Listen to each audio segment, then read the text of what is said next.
అందరికీ నమస్కారం. ఈరోజు మీ అందరికీ నేను వినిపించబోయే కథ కోడల ఆలోచించు.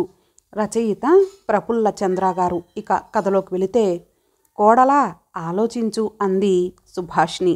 ఎప్పుడు గంభీరంగా ఉండే ఆమె స్వరంలో ఒకంత జీర, ఒకంత బాధ.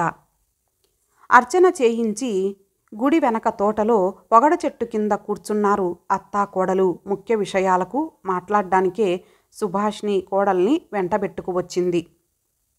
సాయం సమయం. సూర్యుడింకా అస్తమించలేదు. గుడిగంటల సుస్వరాన్ని, పూల సువాసనలను మోసుకొస్తున్న గాలి బరువుగా వాళ్ళని తాకుతోంది. నిజానికి సునీత కూడా గత వారం రోజులుగా ఆలోచిస్తూనే ఉంది. పుట్టింటిని మెట్టినింటిని బేరీజు వేసుకుంటూనే ఉంది. తాను కాపురానికొచ్చిన తొలి రోజులనెప్పుడూ మర్చిపోలేదామె. అది ఉమ్మడి కుటుంబం. మామగారి పేరు సుబ్రహ్మణ్యం గారు. మంచితనమో చేతగానితనమో కానీ ఆయన పెద్దగా ఆస్తులేవి సంపాదించకుండానే రిటైర్ అయ్యారు. తోటివారు 2 చేతుల లక్షలార్జించి మేడలు మిద్దెలు కట్టుకున్నా చెలించలేదాయన. నా 2 కొడుకులే నాకు కోట్లు, ఇంకా లక్షలతో పనేమి అని నవ్వేసేవారు ఆయన. కొడుకులే కోట్లు కానీ నేను అరకోటు కూడా కానా అని జోక్ చేసేది కూతురు సుష్మిత. సుబ్రహ్మణ్యం గారి భార్య సుభాష్ని జూనియర్ కాలేజీ ప్రిన్సిపల్గా పనిచేస్తోంది. సమస్యలు లేని చక్కని సంసారం అని ఆ కాలనీలో అంతా వాళ్ళని మెచ్చుకుంటూ ఉంటారు. కాపురానికొచ్చిన కొత్తలో ఆ రోజు సునీతే వంట చేసింది. కూరలో కారం కాస్త ఎక్కువైనట్టుంది. ఈ ముసలి ప్రాణం మీద ఎందుకమ్మా అంత కోపం అన్నారు మామగారు నవ్వుతూ. అత్తగారు తన పక్షం వహించి సమర్థించిన మామగారు, ఈరోజు ఎక్కువ కారం వేశావు కాబట్టి రేపు కూరలో అసలు కారం వెయ్యకు అనేశారు. అందరూ గొల్లున నవ్వుతుంటే తన తల వాలిపోయింది. భోజనం అయ్యాక మామగారు లేచి తల నిమురుతూ, నిన్ను బాధపెట్టానా తల్లి, నన్ను క్షమించు అన్నారు ఆర్ద్రంగా. అయ్యో ఎంత మాట అని నొచ్చుకుంది తను. నేనే పొరపాటు చేశాను, మీరే నన్ను క్షమించాలి. మనం అంతా ఒక కుటుంబం సునీత. నీవు మా అమ్మాయి లాంటిదానివి. మన మధ్య క్షమాపణలు వద్దు కానీ అందరూ హాయిగా కిలకిలలాడుతూ ఉండాలని నా కోరిక. అందుకే ఏదో వాగుతూ నవ్విస్తూ ఉంటాను. నువ్వు కూడా నా మీద జోక్లు వెయ్యొచ్చు.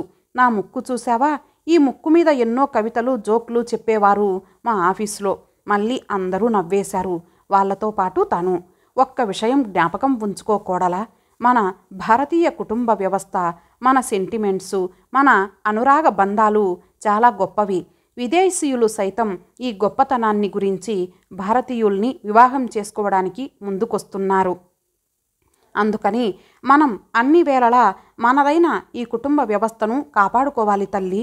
సుస్మిత అల్లరిగా చప్పట్లు కొడుతూ వన్స్ మోర్ అని అరిచింది. మళ్ళీ మొదలు పెట్టారు అందంగా విసుక్కుంది సుభాష్ని. ఇదొక అద్భుత కుటుంబం అనిపించింది ఆ క్షణంలో సునీతకు. అదే తన పుట్టింటిలో అయితే కారం ఎక్కువైనందుకు అమ్మ కూరగిన్నెను విసిరికొట్టేది, వండిన వాళ్ళని తిట్టిపోసేది.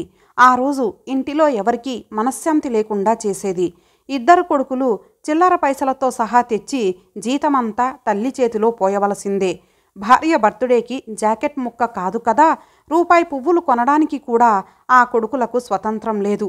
చివరకు పెద్ద కొడుకు తెగించి బదిలీ చేయించుకుంటే ఆ రోజు తల్లిదండ్రుల్ని వదిలేసిపోయిన ఏ కొడుకు బాగుపడలేదురా, పురుగులు పడి చస్తావురా అని శాపనార్థాలు పెట్టింది కన్న తల్లి.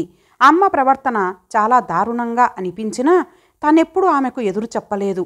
తనే కాదు, అందరికీ ఆమె అంటే భయమే, ఎవరూ ఎదురు చెప్పరు. అయితే ఒక సుగుణం ఏమంటే తన మీద అమ్మకు వల్లమాలిన ప్రేమ. తను తప్పు చేసినా ఆ తప్పుని కప్పిపెట్టి తన పక్షం వహించి ఎదుటివారిని చీల్చి చెండాడే అమ్మ అంటే తనకు ప్రేమే. నిజానికి సునీతకు పుట్టింటిలో కంటే మెట్టినింటనే హాయిగా ఉంది. ఇక్కడ ఎవరికి వారు సంపూర్ణ స్వేచ్ఛ స్వాతంత్ర్యాలు అనుభవిస్తూనే తమ వల్ల ఇతరులకు ఇబ్బంది కలగకుండా జాగ్రత్త పడుతుంటారు. పెద్ద కొడుకు సుమంది పైరాబడి లేని బ్యాంకు ఉద్యోగం. ఇక చిన్న కొడుకు సుజన్ డిగ్రీ కాలేజీలో లెక్చరర్. ఖాళీ సమయంలో కోచింగ్ సెంటర్లో 1 గంట పని చేస్తూ బాగానే సంపాదిస్తున్నాడు. సుబ్రహ్మణ్యం గారు కొడుకుల్ని ఎప్పుడూ డబ్బు అడగనేలేదు. జీతాలు రాగానే వాళ్ళే ఆయన బ్యాంకు ఖాతాలో డబ్బు జమ చేస్తారు. పెద్దవాడు 2000, చిన్నవాడు 3000. సుభాష్ని కూడా జీతమంతా ఆయన ఖాతాలోనే వేస్తుంది. సుబ్రహ్మణ్యం గారే ఇంటి అవసరాలన్నీ చూస్తారు. సుస్మితకు సంబంధాలు వస్తున్నాయి. సుబ్రహ్మణ్యం గారు కట్నం తీసుకోకుండా కొడుకులకైతే వివాహాలు చేశాడు, కానీ కూతురు విషయం అలా కాదు కదా. కట్నంతో పెళ్లి బడ్జెట్ 2.5 లక్షలు అయ్యేటట్టుంది. చూస్తే ఖాతాలో 50,000 ఉంది. పెద్ద కొడుకు 25,000, చిన్నవాడు 50,000 ఇస్తామన్నారు. సుభాష్నికి ప్రావిడెంట్ ఫండ్ నుంచి 50,000 అప్పు లభించవచ్చు. మరి మిగిలిన డబ్బు కోసమా మీ చింత? ఉన్నాము మేము మీ చెంత, తెచ్చెదము అప్పు చేసి డబ్బుల ముంత అన్నారు కొడుకులిద్దరూ. సుబ్రహ్మణ్యం గారు కొడుకుల పెద్ద బుద్ధికి మురిసిపోతే సుష్మిత అన్నల వైపు ఆరాధనగా చూస్తూ ఉండిపోయింది. సరిగ్గా అప్పుడే ఆ ఇంట సుందరమ్మ అడుగుపెట్టింది. ఆమె సునీత కన్న తల్లి, సుజన్కి అత్తగారు. వస్తూనే ఆమె పరిస్థితిని ఆకలించుకుంది. ఉమ్మడి కుటుంబం కోసం తన అల్లుడు భోలాశంకరునిలా డబ్బు వెదజల్లడం ఆమెకు నచ్చలేదు. తన కూతురికి తీరని ఆర్థిక అన్యాయం జరుగుతున్నట్టు భావించిన సుందరమ్మ కూతుర్ని కాపాడే బాధ్యత నెత్తిమీద మోపుకొని ఏదో మిషతో నెలకొకసారి రావడం, వారం 10 రోజులుండి కూతురికి హితబోధలు మొదలుపెట్టింది. ఇంక తట్టుకోలేక సునీత, ఈ ఇంటి కోసం మీ అన్నగారి కంటే మీరు ఎక్కువ ఖర్చు పెట్టకండి అంది భర్తతో. ఇది నీకు పుట్టిన బుద్ధేనా అని కస్సుమన్నాడు సుజన్. మొదటిసారిగా అతనిలో కోపం చూసిన సునీత ఏడ్చుకుంటూ అమ్మ వద్దకు వచ్చేసింది. ఇంకా నేను చక్రం తిప్పుతాను చూస్తూ ఉండు అని కూతురు వెన్ను తట్టి ధైర్యం చెప్పింది సుందరమ్మ. నీ మొగుడు తక్కువ డబ్బు ఇస్తున్నాడు కాబట్టి ఇంటి చాకరీ అంతా నువ్వే చెయ్యాలి. మా అమ్మాయి హోదాకి నువ్వు సరితూగవు అన్న ధోరణిలో సుందరమ్మ పెద్ద కోడలు సుమిత్రను సూటిపోటి మాటలతో మొదట ఏకాంతంగానూ తర్వాత బాహాటంగానూ అవమానించడం మొదలుపెట్టింది. ఇంక భరించలేక అత్తగారి వద్ద కన్నీళ్లు పెట్టుకుంది సుమిత్ర. ఓ రోజు సాయంకాలం కాలేజీ నుంచి వస్తూనే సునీత ఉన్న గది వద్ద ఆగి, సునీత గుడికి వెళ్దాం, 15 గంటలో తయారవు అంటూ తన గదిలోకి వెళ్ళిపోయింది సుభాష్ని. గదిలోని తల్లి కూతుళ్ళు గుసగుసలు ఆగిపోయాయి. భయంగా అమ్మ ముఖంలోకి చూసింది సునీత. ఎందుకే అంత భయం? న్యాయం మన పక్షాన ఉంది. అంతవరకు వస్తే వేరింటి కాపురం పెడతానని తెగేసి చెప్పు. ఇక్కడ నేను అల్లుడితో మాట్లాడతానులే అని ధైర్యం చెప్పింది సుందరమ్మ. అర్చన అయ్యాక గుడి వెనక తోటలో పొగడ చెట్టు కింద కూర్చొని, కోడలా ఆలోచించు, భర్తతో సంప్రదించు, మంచి చెడ్డ ఆలోచించుకొని స్వయంగా ఒక నిర్ణయానికి రండి. వేరే కాపురం పెట్టాలనుకుంటే అలాగే చేయండి. అందుకోసం ఇంటిలో కలతలు రేపి సాటి స్త్రీ సుమిత్రను సూటిపోటి మాటలతో అవమానించడం మంచిది కాదమ్మా అంది సుభాష్ని. ఒక్క క్షణం గంభీరంగా గడిచాక దీర్ఘంగా నిట్టూర్చి, నేను ఒకింటి కోడల్నే సునీత. ఉమ్మడి కుటుంబాల సమస్యలు నాకు తెలుసు. అత్త ఆడబడుచులు పెట్టే బాధలు తెలుసు. నేను అనుభవించాను. అందుకే మన కుటుంబంలో అలాంటి సమస్యలు రాకూడదని, నేను బాధపడినట్టు నా కోడళ్ళు బాధపడకూడదని నా తపన. మన ఇంట్లో నీకేమి సమస్యలు లేవనే అనుకున్నాను, కానీ నా అభిప్రాయం తప్పేమో అని ఇప్పుడు అనిపిస్తోంది. చెప్పమ్మా, నేను కానీ సుష్మిత కానీ నీకు బాధ కలిగేటట్టు ప్రవర్తించామా అడిగింది సుభాష్ని. మా భవిష్యత్తు గురించి మాకు బెంగలేదు సునీత. కొడుకులు మాతో ఉంటే సంతోషమే. వాళ్ళు వేరే వెళ్ళిపోతామన్నా బాధలేదు. మనసారా ఆశీర్వదిస్తాం. నిజం చెప్పాలంటే మీరు ఇల్లు విడిచి వెళ్ళనక్కర్లేదు, మేమే వెళ్ళిపోవాలి. ఎందుకంటే మనం ఉంటున్న ఇల్లు మా స్వార్జితం కాదు, మా మామగారి స్వార్జితం. అది మనవలు సుమన్ సుజన్లకే చెందుతుంది, మాకు కాదు. అందుకని బాగా ఆలోచించి చెప్పు. మమ్మల్ని పొమ్మంటే అద్దె కొంప దొరకగానే వెళ్ళిపోతాం. ఓపిక ఉన్నంతకాలం స్వతంత్రంగా జీవిస్తాం. తర్వాత వృద్ధుల ఆలనాపాలనా చూసే ఆశ్రమంలోకి వెళ్ళిపోతాం. అంతేగాని కొడుకులకు కోడళ్లకు గుదిబండలుగా మాత్రం ఉండబోము. అత్తయ్య ఇంకా చాలు అరిచింది సునీత. గుడి నుంచి వచ్చిన అత్తాకోడలు ఇంటిలో అడుగు పెట్టేసరికి అంతా చీకటిగా ఉంది. కానీ హాలులో మాటలు వినిపిస్తున్నాయి. సుభాష్ని లైటు వేసింది. హాలులో సుందరమ్మ సుజన్ ఏదో సీరియస్గా మాట్లాడుకుంటున్నారు కాబోలు. వీళ్ళు రాగానే మౌనం వహించారు.